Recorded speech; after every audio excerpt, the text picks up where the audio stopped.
अस्सलामुअलैकुम स्टूडेंट, कैसे हैं आप लोग। लास्ट टाइम हम लोगों ने चैप्टर नंबर 3 में न्यूमेरिकल सॉल्व करना शुरू कर दिए थे ऑनलाइन वर्चुअल क्लासेस में। आज हम मज़ीद कुछ न्यूमेरिकल सॉल्व करेंगे। कैसी चल रही है आप लोगों की प्रैक्टिस? न्यूमेरिकल समझ आ रहे हैं? न्यूमेरिकल सॉल्व करने के लिए आपको मैंने बताया था कि जो कुछ सवाल में मौजूद है आप ये एज्यूम करेंगे आप खुद वो काम कर रहे हैं या फिर वैसा होता हुआ देख रहे हैं, तो कंडीशन आपको बेहतर तौर पर एनालाइज हो जाती है। आपको समझ आ जाता है कि क्या क्या चीज़ गिवन है और किस तरह से आपको रिक्वायर्ड चीज़ मालूम करनी है। तो आज भी जो हम न्यूमेरिकल सॉल्व करने जा रहे हैं उसके लिहाज से आपको ये सपोज करना है कि जो कुछ सवाल में बताया जा रहा है वो काम आप खुद कर रहे हैं, ताकि कंडीशन को आप बेहतर तौर पर एनालाइज कर सकें। तो चैप्टर नंबर 3 मोशन यानी हरकत में आज हम लेक्चर नंबर 3 स्टार्ट कर रहे हैं और कुछ न्यूमेरिकल हम सॉल्व करेंगे जो कि इक्वेशन ऑफ मोशन से रेलिवेंट है। इसके साथ साथ आज के न्यूमेरिकल में हमें न्यूटन के सेकंड लॉ के मैथमेटिकल फार्मूले की जरूरत पड़ेगी। तो आप एक दफ़ा रिकॉल कर लें, मैट्रिक क्लास में आप न्यूटन के लॉज पढ़कर आए हैं। जो सेकंड लॉ था वो क्या था? आपको याद होगा सेकंड लॉ में जो मैथमेटिकल फॉर्म बनती है वो क्या बनती है? एफ यानी फोर्स बराबर है एम ए, मतलब फोर्स बराबर है मास मल्टीप्लाइड बाय एक्सीलरेशन। तो आज हमें इस फॉर्मूले की भी जरूरत पड़ेगी जो यहाँ मैंने आपको लिख दिया है। उम्मीद है कि फॉर्मूला आपने रिकॉल कर लिया होगा न्यूटन के सेकंड लॉ के मुताबिक। तो चल देखते हैं कि आज पहला न्यूमेरिकल कौन सा है। हमारी टेक्स्ट बुक में जो न्यूमेरिकल नंबर 5 है आज हम वहां से स्टार्ट कर रहे हैं। सवाल पढ़ने के बाद आपने क्या तस्वर करना है कि जो कुछ सवाल में मौजूद है, जो चीज़ सवाल में बताई जा रही है, आप खुद वो काम कर रहे हैं। तो सवाल को पढ़ते हैं। यहाँ कहा जा रहा है a helicopter weighs 3920 newton. A helicopter weighs 3920 newton, यानी कि एक हेलीकॉप्टर का वजन आपको बता दिया गया है 3920 newton. What will be force on it, इसके ऊपर कितनी कुव्वत अमल करेगी। If it is ascending at a rate of 2 metre per second square, अगर ये ऊपर की तरफ उठ रहा हो। असेंडिंग का मतलब क्या है? नीचे से ऊपर जाना। जब हम हेलीकॉप्टर की बात करेंगे तो हेलीकॉप्टर नीचे से ऊपर की तरफ ही मूव करना शुरू करता है। तो यहाँ असेंडिंग का मतलब हो गया कि हेलीकॉप्टर नीचे से ऊपर जा रहा है at a rate of 2 metre per second square. अब जरा गौर करें, यहाँ ये जो 2 metre per second square given है ये क्या चीज़ है? आप यूनिट को जहन में लेकर आए तो पता चल रहा है कि ये एक्सीलरेशन है, क्योंकि मीटर पर सेकेंड स्क्वायर किसका यूनिट होता है? एक्सीलरेशन का। आगे चले तो सवाल में कहा जा रहा है what will be force if it moves with constant speed of 4 metre per second.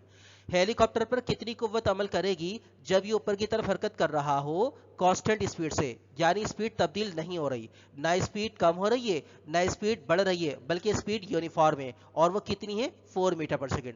तो दो कंडीशन इस सवाल में आपको बताई जा रही हैं। एक कंडीशन में आप हेलीकॉप्टर को नीचे से ऊपर लेकर जा रहे हैं। तस्वर लेकर आए कि आप खुद हेलीकॉप्टर को उड़ा रहे हैं। जब आप हेलीकॉप्टर को नीचे से ऊपर लेकर जाएंगे और उस वक्त acceleration 2 metre per second square हो, तो ऊपर की तरफ लेकर जाने के लिए कितनी कुव्वत अमल कर रही होगी।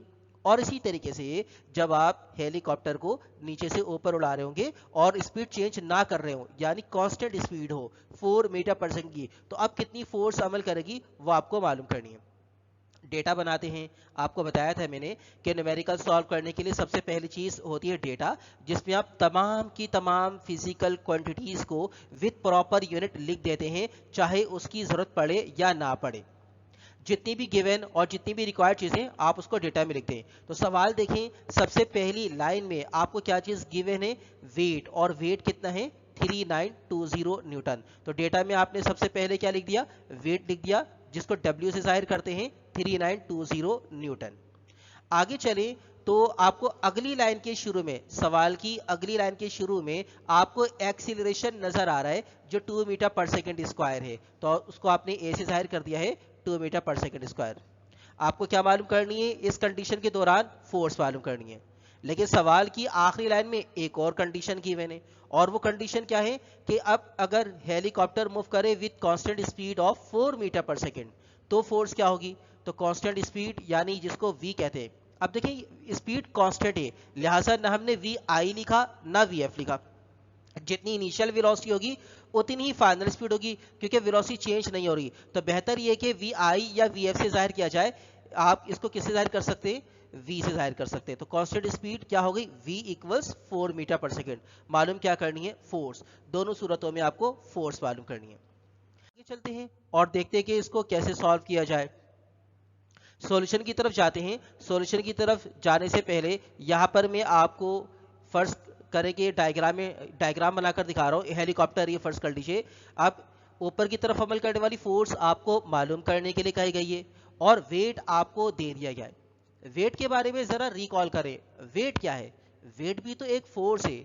वो फोर्स जो जमीन किसी भी बॉडी पर लगाती है अपने सेंटर की जानिब अट्रैक्ट करने के लिए, उस फोर्स को हम नॉर्मली क्या कह देते हैं? वेट कह देते हैं। तो सवाल में वेट गिवन है और वेट की डायरेक्शन क्या बताई? वेट की डायरेक्शन क्या होती है? डाउनवर्ड होती है। वेट की डायरेक्शन डाउनवर्ड होती है। ये हो गया वेट, ठीक है ना। अच्छा, इसके साथ साथ आपको ऊपर की तरफ अमल करने वाली फोर्स मालूम करनी है।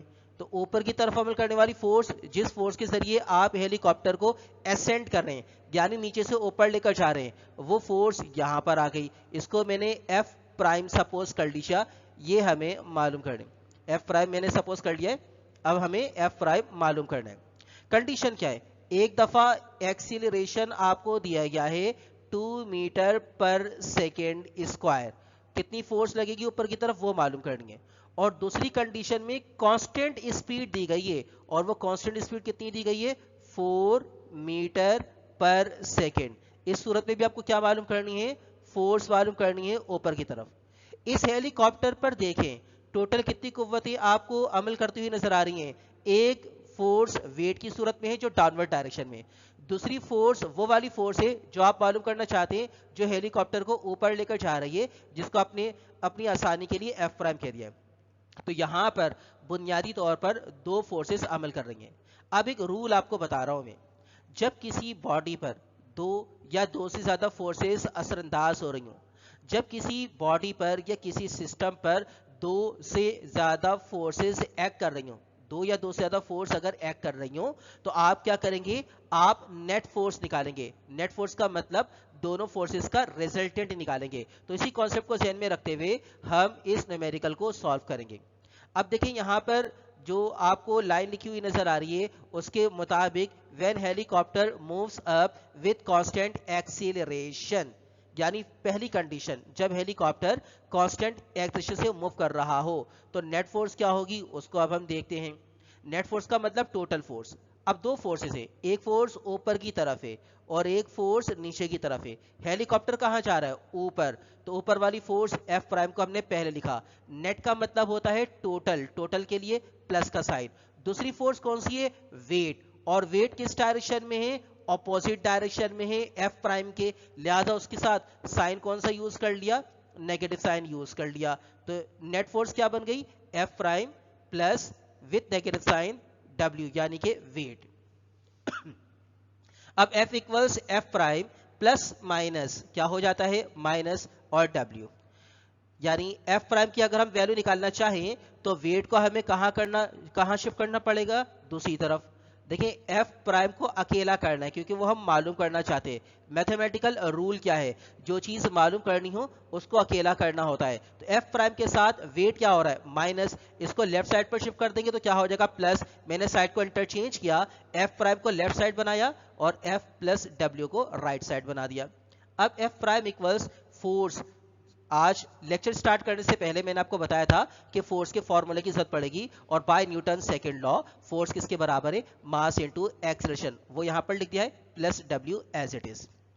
अब देखिए फोर्स मालूम करने के लिए वेट आपको मालूम होना चाहिए, डेटा देखिए मालूम है। एक्सीलरेशन मालूम होना चाहिए, आप डेटा देखिए मालूम है। मास मालूम होना चाहिए, फिलहाल मास नहीं मालूम, तो हमें मास मालूम करना पड़ेगा। मास मालूम करने के लिए वेट गिवन है तो वेट का फॉर्मूला यूज कर लेंगे। W किसके बराबर होता है? mg। तो m किसके बराबर हो जाएगा? W over g। W की जगह पर W पुट किया, G की जगह पर G की वैल्यू पुट कर दी। दोनों को कट कर देंगे। 9.8 से 3920 को कट कर दीजिए। कैलकुलेटर हाथ में लेकर बैठे, कैलकुलेटर पर सॉल्व करते रहे तो मास कितना आ गया? 400 किलोग्राम। अब इक्वेशन नंबर 1 में मास की जगह पर मास की वैल्यू पुट करेंगे, ए की जगह पर ए की वैल्यू और डब्ल्यू की जगह पर डब्ल्यू की वैल्यू पुट कर देंगे। तो सूरत हाल क्या बन जाएगी, एफ प्राइम बराबर हो जाएगा एम ए प्लस डब्ल्यू, यानी कि एफ प्राइम बराबर हो जाएगा एम की जगह पर 400, ए की जगह पर 2 और वेट की जगह पर 3920। 400 और 2 आपस में मल्टीप्लाई कर रहे हैं, लिहाजा दोनों को मल्टीप्लाई करेंगे 800 में 3920 ऐड हो रहा है, तो फोर्स कितनी हो गई 4720 न्यूटन।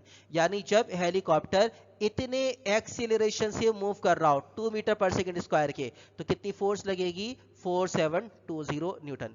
अब अगली कंडीशन को अप्लाई करते हैं। जब हेलीकॉप्टर मूव कर रहा हो with constant speed of 4 metre per second, तो इस सूरत में जो कंडीशन बनती है वो कंडीशन क्या है, जब कोई चीज मूव कर रही होती है विथ कांस्टेंट स्पीड, तो आप जानते हैं एक्सेलरेशन क्या हो जाता है जीरो, क्योंकि क्या है acceleration, rate of change of velocity. जब हेलीकॉप्टर ऊपर जा रहा है विथ कांस्टेंट स्पीड, तो ना वेलोसिटी का मैग्नीट्यूड तब्दील हो रहा है, ना वेलोसिटी की डायरेक्शन तब्दील हो रही है। पहले भी हेलीकॉप्टर ऊपर जा रहा था, अब भी ऊपर ही जा रहा है, तो डायरेक्शन तब्दील नहीं हो रही। हेलीकॉप्टर जिस स्पीड से मूव करना शुरू हुआ था उसी स्पीड से ऊपर जा रहा है, स्पीड भी चेंज नहीं हो रही। इसका मतलब डायरेक्शन भी तब्दील नहीं हो रही, वेलोसिटी का मैग्नीट्यूड भी तब्दील नहीं हो रहा, तो एक्सेलरेशन क्या हो जाएगा 0 मीटर पर सेकेंड स्क्वायर। अब इसको इक्वेशन नंबर 1 में अप्लाई करते हैं इस कंडीशन को, तो सूरत हाल क्या हो जाएगी, एफ प्राइम बराबर हो जाएगा मास की जगह पर 400, ए की जगह पर 0 प्लस 3920। 400 को 0 से मल्टीप्लाई कीजिए 0, इसमें 3920 को ऐड कर दीजिए, तो इस सूरत में फोर्स कितनी आ गई 3920 न्यूटन। यानी जब helicopter with constant speed move कर रहा हो तो फोर्स बराबर हो जाएगी 3920 न्यूटन के। तो उम्मीद है कि न्यूमेरिकल आपको समझ आ गया होगा।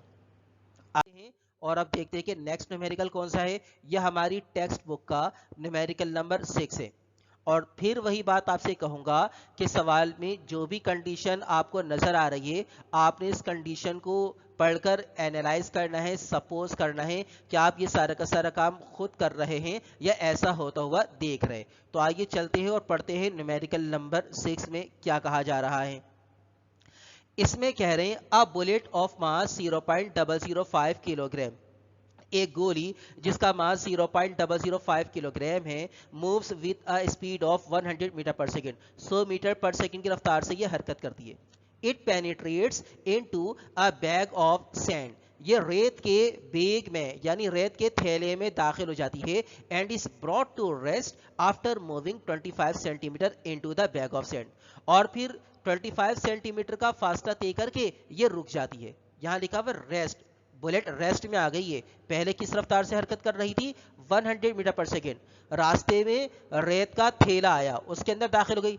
जिस तरह आटे का बोरा होता है, आटा मौजूद होता है उसके अंदर, इसी तरह रेत मौजूद है, उसके अंदर बुलेट दाखिल हुई और 25 सेंटीमीटर का फासला तय करने के बाद बुलेट रुक गई। कह रहे calculate the decelerating force on bullet, गोली को रोकने वाली कुव्वत, सुस्त कुन कुव्वत मालूम करें। Also calculate the time in which it is brought to rest, और वो टाइम भी मालूम करें कि जितनी देर में गोली रुक जाती है। डेटा बनाते हैं। सबसे पहले क्या चीज नजर आ रही है सवाल में, मास, मास आपने लिख दिया 0.005 किलोग्राम। अगली चीज क्या नजर आ रही है, स्पीड। कोई भी चीज जिस रफ्तार से हरकत कर रही होती है उसको आप नॉर्मली क्या कहते हैं, इनिशियल स्पीड। तो यहां मैंने वी आई लिख दिया, v i means initial speed of the bullet which is 100 metre per second. फिर ये गोली हरकत करते करते रेत के थैले में दाखिल हुई और कितना फासला तय किया 25 सेंटीमीटर। आप जानते हैं डिस्टेंस का सिस्टम इंटरनेशनल यूनिट क्या है, मीटर, तो हम सेंटीमीटर से किस में जाएंगे, मीटर में जाएंगे। अब सेंटीमीटर छोटा यूनिट है, मीटर बड़ा यूनिट है, ये याद रखिएगा। छोटे यूनिट से बड़े यूनिट में आने के लिए आप क्या करते हैं, डिवाइड करते हैं। यहाँ डेटा के सामने में लिख रहा हूं याद ध्यान के लिए, स्मॉल से बिग यूनिट की तरफ जाते हैं तो क्या करना होता है, डिवाइड करना होता है। स्मॉल से बिग की तरफ जाते हुए डिवाइड करते हैं। तो सेंटीमीटर छोटा यूनिट है, स्मॉल यूनिट है, मीटर बड़ा यूनिट है, बड़ा यूनिट है, आप क्या करेंगे, डिवाइड करेंगे। अब सवाल ये पैदा होता है कि डिवाइड करें तो किससे करें, तो सेंटी का मतलब होता है 100। जब कोई खिलाड़ी सेंचुरी बना लेता है क्रिकेट के मैच में तो उसने कितने रन बना लिए होते हैं 100, तो सेंचुरी यानी 100। इसी तरीके से जब आप अपनी परसेंटेज निकालते हैं तो परसेंटेज में भी पर के बाद क्या है, सेंट, पर सेंट। तो सेंट का मतलब क्या हो गया, 100, आप 100 से मल्टीप्लाई कर देते हैं। तो यहां पर भी क्या लिखा हुआ है, सेंटीमीटर, सेंट। तो सेंट का मतलब हो गया 100, 25 को 100 से डिवाइड कर देंगे, किस में कन्वर्ट हो गया, मीटर में। जवाब आ जाएगा 0.25 मीटर। बुलेट इतना फासला तय करने के बाद रुक गई, रुकने से पता चला कि फाइनल स्पीड क्या हो जाएगी, 0 मीटर पर सेकेंड। ठीक है ना, बुलेट रुक गई है। जब कोई चीज हरकत करते करते करते रुक जाती है तो उस सूरत में फाइनल स्पीड क्या हो जाती है, 0। बुलेट आ गई है रेस्ट में, तो 0 मीटर पर सेकेंड उसकी वेलोसिटी हो गई है। मालूम क्या करना है, फोर्स, डेसिलरेटिंग फोर्स यानी अपोजिंग फोर्स, गोली की हरकत को अपोज करने वाली फोर्स, रोकने वाली फोर्स, सुस्त कुन कुव्वत भी कहा जाता है इसको। Also calculate the time in which it is brought to rest, वो टाइम भी मालूम करें जितनी देर में बुलेट रुक जाती है। तो देखते हैं इसको कैसे सॉल्व किया जाए। अब न्यूटन का सेकंड लॉ रिकॉल करें, क्योंकि हमें फोर्स मालूम करनी है, और वो क्या है, F equals m a. Force मालूम करने के लिए मास मालूम होना चाहिए, मालूम है। ए मालूम होना चाहिए, फिलहाल नहीं मालूम, तो ए मालूम करना पड़ेगा। अब ए का ताल्लुक किससे है, हरकत से। अगर ए यानी एक्सीलरेशन का ताल्लुक हरकत से है तो equation of motion he use करनी पड़ेगी। इक्वेशन ऑफ मोशन में देखें तो फर्स्ट इक्वेशन ऑफ मोशन और सेकेंड इक्वेशन ऑफ मोशन में ए मालूम करने के लिए टाइम का होना जरूरी है। यहां टाइम भी हमें नहीं बताया गया, लिहाजा हम ए मालूम करेंगे थर्ड इक्वेशन ऑफ मोशन का इस्तेमाल करते हुए, और उसको रिकॉल करें, 2as बराबर है vf square minus vi square. अब देखें तो 2as की जगह पर 0.25, final speed 0 square minus vi 100 था, उसका स्क्वायर हो गया। सिंपल मैथमेटिक्स से कैलकुलेटर पर सॉल्व करते चले जाएं। 0.25 को 2 से मल्टीप्लाई करें, 0.5, साथ में a आ गया, 0 का स्क्वायर 0 माइनस 100 का स्क्वायर 10,000।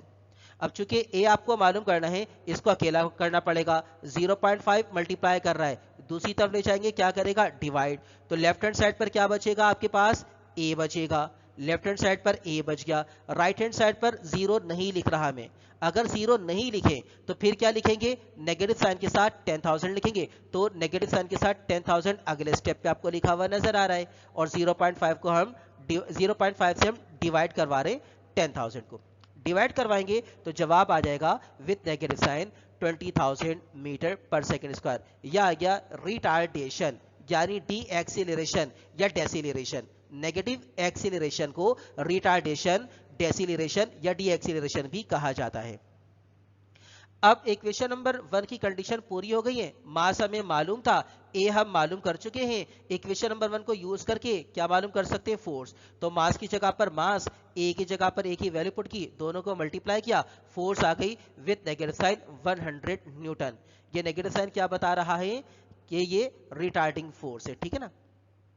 टाइम मालूम करना है, टाइम मालूम करने के लिए सिंपल क्या है, फर्स्ट इक्वेशन का इस्तेमाल, सिंपल है वो। फाइनल स्पीड भी आपको मालूम है, इनिशियल स्पीड भी आपको मालूम है, ए भी आपको मालूम है। टाइम मालूम करने के लिए फर्स्ट इक्वेशन ऑफ मोशन बासानी यूज कर सकते हैं। वीएफ की जगह पर 0 पुट कर दिया, वीआई 100 था, प्लस की जगह पर प्लस का sine, acceleration with negative sign आया था जो कि 20,000 था, तो यहां लिख दिया with negative sign 20,000। T multiply करता, मल्टीप्लाई करवा दिया। आगे चलते हैं तो 0 equals 100 plus minus minus 20,000 t as it is. आपको टाइम मालूम करना है, मैथमेटिकल रूल के मुताबिक जो चीज मालूम करनी हो उसको पॉजिटिव होना जरूरी है। तो 20,000 जो कि राइट हैंड साइड पर सब्ट्रैक्ट हो रहा है, अगर इसको लेफ्ट साइड पर 0 में जाकर ऐड कर दें तो लेफ्ट हैंड साइड क्या बन जाएगी, 20,000 टी। अब राइट हैंड साइड पर क्या आ जाएगा, 100। अगेन आपको टाइम मालूम करना है तो टाइम को अकेला करना पड़ेगा। टाइम को अकेला करने के लिए 20,000 को दूसरी तरफ शिफ्ट करना पड़ेगा। 20,000 टी के साथ मल्टीप्लाई कर रहा है, दूसरी तरफ जाएगा तो 100 को डिवाइड करेगा, तो टी बराबर हो गया 100 डिवाइडेड बाय 20,000। अब देखें तो टाइम कितना आ गया, 0.005 सेकेंड, यानी बुलेट को रुकने में कितना टाइम लग जाएगा, 0.005 सेकेंड का टाइम लगेगा। तो स्टूडेंट उम्मीद है कि न्यूमेरिकल भी आपको समझ आया होगा। बिल्कुल इसी टाइप के न्यूमेरिकल्स आप मैट्रिक क्लास में भी पढ़कर आए हैं, कोई नई चीज अब तक आपके सामने नहीं आई है, वही मैट्रिक के फॉर्मूले हैं और उनको उसी तरह हम अप्लाई कर रहे हैं। बस इक्वेशन ऑफ मोशन को आप रिकॉल करें, कंडीशन को किस तरह से यूज करना है, जितनी ज्यादा प्रैक्टिस करेंगे वो चीज आपके लिए क्लियर होती चली जाएगी। आगे चलते हैं और देखते हैं कि अब नेक्स्ट न्यूमेरिकल क्या है। तो यह हमारी टेक्स्ट बुक का न्यूमेरिकल नंबर 7 है, जो अब हम सॉल्व करना शुरू करेंगे। लेकिन फिर वही बात आपसे कहता चलूं कि आपने न्यूमेरिकल सॉल्व करने के लिए ये सोचना है कि जो कंडीशन सवाल में बताई जा रही है आप वो काम खुद कर रहे हैं या वैसा होता हुआ देख रहे हैं, ताकि कंडीशन आप बेहतर तौर पर एनालाइज कर सकें, डेटा आप बेहतर तौर पर बना सके और फिर फॉर्मूलों को अप्लाई करने का अमल आपके लिए खुद ब खुद आसान हो जाएगा। तो सवाल को पढ़ते हैं। यहां लिखा हुआ है अ कार वेइंग 9800 न्यूटन। एक कार का वजन कितना है? 9800 न्यूटन। कार का वेट आपको बता दिया गया है। इस मूविंग, कार हरकत कर रही है with a speed of 40 kilometre per hour. 40 kilometre फी घंटा की रफ्तार से कार हरकत कर रही है। On the application of brakes, brake लगाए जाने पर इट कम्स टू रेस्ट, ये रुक जाती है आफ्टर मूविंग 50 मीटर, 50 मीटर का फासला तय कर लेने के बाद। Calculate the retarding force on the car. Retarding force यानी कार की हरकत को अपोज करने वाली फोर्स, मुखालिफ कुव्वत, सुस्तकुन कुव्वत मालूम करें।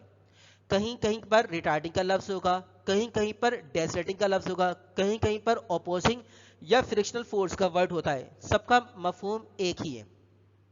इस सवाल को पढ़कर आप एज्यूम करें कि कार आप खुद चला रहे हैं और जिस रफ्तार से आप कार चला रहे हैं वो रफ्तार कितनी है? 40 किलोमीटर पर आवर। अब अगर आप ब्रेक लगाते हैं तो सवाल ये पैदा होता है कि क्या कार फौरन रुक जाएगी? ऐसा तो नहीं होगा। कार रुकने से पहले कुछ ना कुछ फासला तय करेगी। तो फासला कितना बता दिया गया है? 50 मीटर। और जब आपकी कार हरकत करते करते रुक जाएगी तो फाइनल स्पीड उसकी क्या हो जाएगी? जीरो। तो रेस्ट में आने की सूरत में फाइनल स्पीड क्या लेंगे हम? जीरो। पिछली स्लाइड में, पिछले न्यूमेरिकल में हम ये बात कर चुके हैं। और फिर देखेंगे कि हरकत को अपोज करने वाली कुव्वत, मुखालिफ कुव्वत, रिटार्डिंग फोर्स कितनी है। पिछले न्यूमेरिकल में डेसलेटिंग फोर्स का जिक्र था, यहाँ पर रिटार्डिंग फोर्स का जिक्र है। दोनों का मतलब एक ही है। डेटा बनाते हैं। सबसे पहली चीज जो पहली लाइन में आपको नजर आ रही है वो क्या है? वेट। वेट को W से जाहिर करेंगे 9800 न्यूटन। पहली लाइन पे ही जो दूसरी चीज नजर आ रही है वो है आपकी कार की स्पीड, जिस रफ्तार से आपकी कार चल रही है। और चूंकि आपकी कार हरकत कर रही है, कोई भी चीज जिस रफ्तार से हरकत कर रही हो नॉर्मली वो इनिशियल स्पीड होती है, तो उसको मैंने डेटा में VI कह दिया है। VI बराबर है 40 किलोमीटर पर आवर। अब स्पीड या वेलोसिटी का सिस्टम इंटरनेशनल यूनिट रिकॉल करें तो हम जानते हैं यूनिट क्या होता है? Metre per second.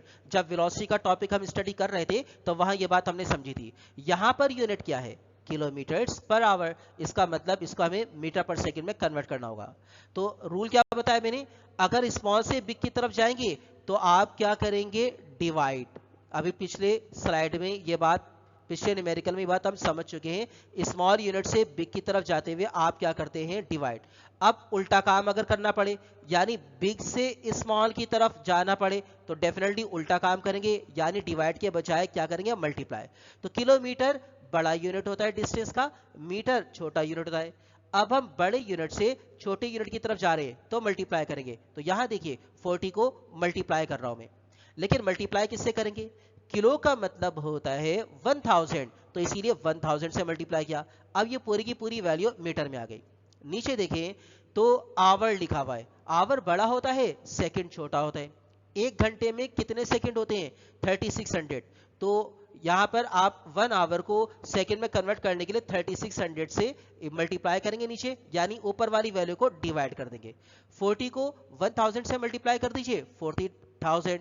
नीचे 3600 है, डिवाइड करेंगे 11.11 मीटर पर सेकेंड। यहाँ 40,000 के साथ आप मीटर लगा लें ताकि ये बात क्लियर रहे कि हम मीटर में कन्वर्जन कर चुके हैं। तो 40,000 मीटर को 3600 से डिवाइड कर दीजिए, 11.11 मीटर पर सेकेंड। इस तरह इनिशियल वेलोसिटी को आपने मीटर पर सेकेंड में कन्वर्ट कर दिया।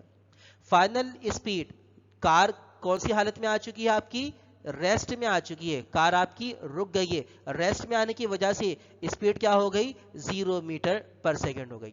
और कार कितना फासला तय करके रुकी है? 50 मीटर। मालूम क्या करनी है? Retarding force. सॉल्यूशन की तरफ न्यूटन का सेकेंड लॉ अप्लाई करें। F किसके बराबर है? Mass into acceleration. इस सवाल में ना आपको मास मालूम है ना आपको एक्सीलरेशन मालूम है, तो दोनों ही चीज़ें मालूम करनी होगी। मास मालूम करने के लिए वेट आपको बता दिया गया है। वेट किसके बराबर है? मास इंटू ग्रेविटेशनल एक्सीलरेशन, यानी W बराबर है mg। लिहाजा अगर मास निकालना हो तो g जो कि मास के साथ मल्टीप्लाई कर रहा है, वेट को क्या करेगा? डिवाइड। तो मास बराबर हो गया W डिवाइड बाई जी। या देखिए मास बराबर हो गया W divide by g. W की जगह पर W की वैल्यू पुट की, G की जगह पर G की वैल्यू पुट की, और जवाब कितना आ गया? डिवाइड करने के बाद 1000 किलोग्राम। 9800 को 9.8 से डिवाइड कीजिए कैलकुलेटर में 1000 किलोग्राम। अब एक्सीलरेशन मालूम करेंगे। एक्सीलरेशन मालूम करने के लिए क्या करना है देखते हैं। अगेन आपको थर्ड इक्वेशन ऑफ मोशन लगाएं, क्योंकि फर्स्ट इक्वेशन ऑफ मोशन और सेकंड इक्वेशन ऑफ मोशन में टाइम होता है जो यहाँ मालूम नहीं है। लिहाजा आप थर्ड इक्वेशन ऑफ मोशन के जरिए क्या मालूम कर सकते हैं? एक्सीलरेशन। तो 2as बराबर है vf square minus vi square. 2as की जगह पर 50, राइट हैंड साइड पर ये 0 का स्क्वायर है, ठीक है ना। यहाँ पर ये जो आपको नजर आ रहा है स्क्वायर, इसको आप हटा दें। यहाँ पर बेसिकली 0 का स्क्वायर है, ये 0 का स्क्वायर लिख रहा हूं मैं, इसको जरा केयरफुली देख लीजिए। 0 का स्क्वायर ऊपर कर दिया है, राइट हैंड साइड पर बाय मिस्टेक वो मल्टीप्लाई की फॉर्म में आ गया था, ऐसा नहीं है। 0 का स्क्वायर है माइनस 11.11 स्क्वायर। 50 को 2 से मल्टीप्लाई कर दीजिए, तो 50 को 2 से मल्टीप्लाई करने पर 100a, राइट हैंड साइड पर 0 का स्क्वायर क्या हो जाएगा? 0, माइनस का साइन एज इट इज, 11.11 का स्क्वायर 123.432 यानी 123.432, या आ गया 11.11 का स्क्वायर। आपको a मालूम करना है, जो चीज़ मालूम करनी है उसको अकेला करना जरूरी है। a के साथ 100 मल्टीप्लाई कर रहा है। राइट हैंड साइड पर अगर मैं 0 नहीं लिखूं तो फिर मुझे क्या लिखना चाहिए? विथ नेगेटिव साइन 123.432, और 100 मल्टीप्लाई कर रहा है, दूसरी तरफ ले आया, डिवाइड में आ गया, तो इस तरह से एक्सीलरेशन आ गया with negative sign 1.23432 metre per second square. आप यहाँ पर 3 सिग्निफिकेंट फिगर्स ले लीजिए या 4 सिग्निफिकेंट फिगर्स ले लीजिए, एनफ है। अब चलते हैं इक्वेशन नंबर 1 में कंडीशन को अप्लाई करते हैं, तो हमें क्या मिल जाएगी? फोर्स। फोर्स किसके बराबर है? इक्वेशन नंबर 1 देखिए, मास इनटू एक्सीलरेशन। मास की जगह पर मास पुट कर दिया, ए की जगह पर ए की वैल्यू पुट कर दी, दोनों को मल्टीप्लाई कर दिया, तो फोर्स आ गई विथ नेगेटिव साइन 1234.32 न्यूटन। यहाँ नेगेटिव साइन क्या बता रहा है? कि यह हरकत को अपोज करने वाली फोर्स है, हरकत को रोकने वाली फोर्स है, हरकत की मुखालिफ फोर्स है, यानी रिटार्डिंग फोर्स है। पिछले न्यूमेरिकल में डेसिलेटिंग का लफ्ज था, यहाँ रिटार्डिंग का लफ्ज आया है, तो नेगेटिव साइन वही बता रहा है। यहाँ लिख दिया है नीचे मैंने, where negative sign shows that it is a retarding force, जबकि नेगेटिव साइन ये बताता है कि यहाँ पर ये फोर्स रिटार्डिंग फोर्स है। तो उम्मीद है कि न्यूमेरिकल भी आपको समझ आएगा। वही थर्ड इक्वेशन ऑफ मोशन और न्यूटन के सेकंड लॉ के जरिए ये वाला न्यूमेरिकल हुआ है।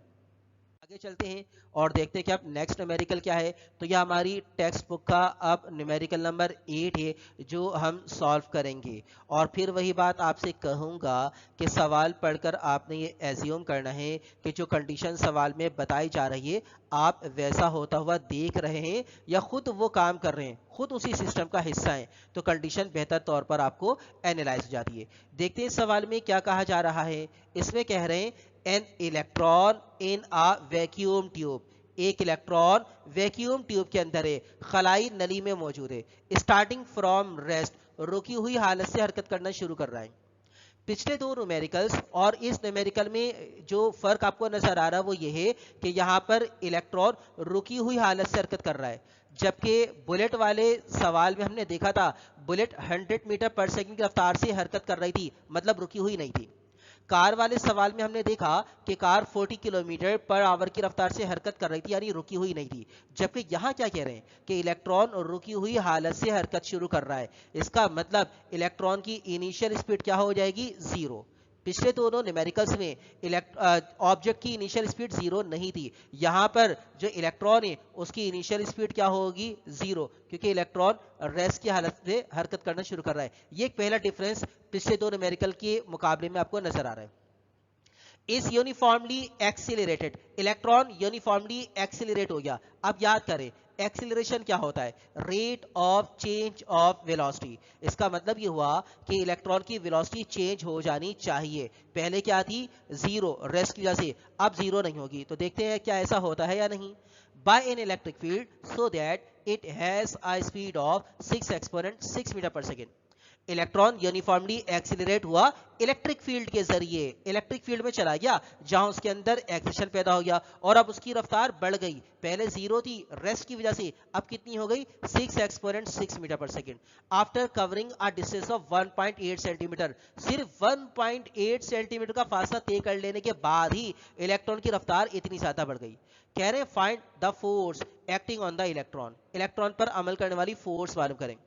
इलेक्ट्रॉन की वेलोसिटी तब्दील हुई विद रिस्पेक्ट टू टाइम, तो उसमें क्या पैदा हुआ, एक्सीलरेशन। अब अगर एक्सीलरेशन पैदा हुआ है तो लाजमी तौर पर कोई ना कोई एक्सटर्नल एजेंट होगा ना जिसने एक्सीलरेशन प्रोड्यूस किया है, तो वो एक्सटर्नल एजेंट क्या है, फोर्स। आपको फोर्स मालूम करनी है और कह रहे हैं take the mass of electron as 9.1 exponent -31 kilogram. Electron का मास आप ले सकते हैं 9.1 एक्सपोनेंट -31 किलोग्राम। यह रेस्ट मास कहलाता है इलेक्ट्रॉन का, जो कि कांस्टेंट है।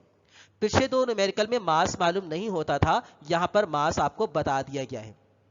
डेटा बनाते हैं। अब सबसे पहले देखें तो इनिशियल स्पीड क्या है, 0 मीटर पर सेकेंड। अब इनिशियल स्पीड क्यों जीरो ले रहे हैं हम, क्योंकि इलेक्ट्रॉन रेस्ट में है। यहां ब्रैकेट में आपको वाज़ेह तौर पर लिखा हुआ नजर आ रहा है कि इलेक्ट्रॉन रेस्ट में है, तो इनिशियल स्पीड क्या हो गई, 0। फाइनल स्पीड क्या है, 6 एक्सपोनेंट 6 मीटर पर सेकेंड। दूसरी लाइन में आपको फाइनल स्पीड गिवन थी। तीसरी लाइन में आपको क्या गिवन है सवाल की, 1.8 सेंटीमीटर का फासला। अब डिस्टेंस का एसआई यूनिट क्या होता है, मीटर। यहां पर क्या है, सेंटीमीटर, तो हमें सेंटीमीटर से मीटर में कन्वर्ट करना है। वही रूल जो थोड़ी देर पहले आपको बताया कि स्मॉल क्वांटिटी से अगर बिग क्वांटिटी की तरफ जाएंगे तो क्या करना पड़ता है, डिवाइड करना पड़ता है। तो हम सेंटीमीटर से मीटर में जाना चाह रहे हैं, लिहाजा क्या करना पड़ेगा, डिवाइड। 1.8 को डिवाइड करना पड़ेगा, लेकिन डिवाइड किससे करेंगे, सेंटी का मतलब आपको बताया 100 होता है, तो 100 से हमने डिवाइड कर दिया। अब ये हो गया 0.018 मीटर। मास आपको बता दिया गया है 9.1 एक्सपोनेंट -31 किलोग्राम है। मालूम क्या करनी है, फोर्स। इस सवाल में चूंकि मास तो आपको बता ही दिया गया है, लिहाजा करने की हमें जरूरत नहीं पड़ेगी, तो सॉल्यूशन पहले से और ज्यादा आसान हो जाएगा। अब देखते हैं कि हम इसको सॉल्व कैसे करें। तो न्यूटन के सेकंड लॉ को ही अप्लाई करेंगे फोर्स मालूम करने के लिए। फोर्स किसके बराबर है, मास इनटू एक्सीलरेशन। एक्सेलेरेशन हमें मालूम करना है, टाइम हमें मालूम नहीं है, लिहाजा फर्स्ट और second equation of motion use करने की जरूरत नहीं है। डायरेक्टली हमने थर्ड इक्वेशन को अप्लाई करना है। 2as बराबर है vf square minus vi square. ठीक है ना, आगे चलते हैं। 2as, s की जगह पर क्या पुट कर दिया, 0.018। vf स्क्वायर, पहले vf 0 होता था, पहले दो न्यूमेरिकल जो हमने की हैं, लेकिन अब vf 0 नहीं है। अब vf क्या है, 6 एक्सपोनेंट 6 स्क्वायर आ गया minus vi square means 0 square. 0.018 को 2 से मल्टीप्लाई कर दीजिए, 0.036a। 6 एक्सपोनेंट 6 का स्क्वायर ले ले कैलकुलेटर पर, तो 3.6 एक्सपोनेंट 13 आ जाएगा। 0 का स्क्वायर क्या हो जाएगा, 0, वो मैंने यहां नहीं लिखा है। आपको मालूम करना है एक्सीलरेशन। अब देखिए 0.036 से मल्टीप्लाई कर रहा है, दूसरी तरफ लेकर आएंगे तो क्या करेगा, डिवाइड करेगा, तो इसीलिए डिवाइड करवा देते हैं। 3.6 एक्सपोनेंट 13 को 0.6 से मैंने डिवाइड करवा दिया है, 0.036 से। जब डिवाइड करवाया तो एक्सेलरेशन कितना आ गया, 1 exponent 15 metre per second square. अब इक्वेशन नंबर 1 को अप्लाई करते हैं और फोर्स निकाल लेते हैं। फोर्स बराबर हो जाएगी मास, मास की जगह पर मास की वैल्यू इनटू एक्सेलरेशन, ए की जगह पर ए की वैल्यू पुट कर दी, दोनों को कैलकुलेटर में मल्टीप्लाई कर दीजिए तो फोर्स कितनी आ जाएगी, 9.1 एक्सपोनेंट -16 न्यूटन।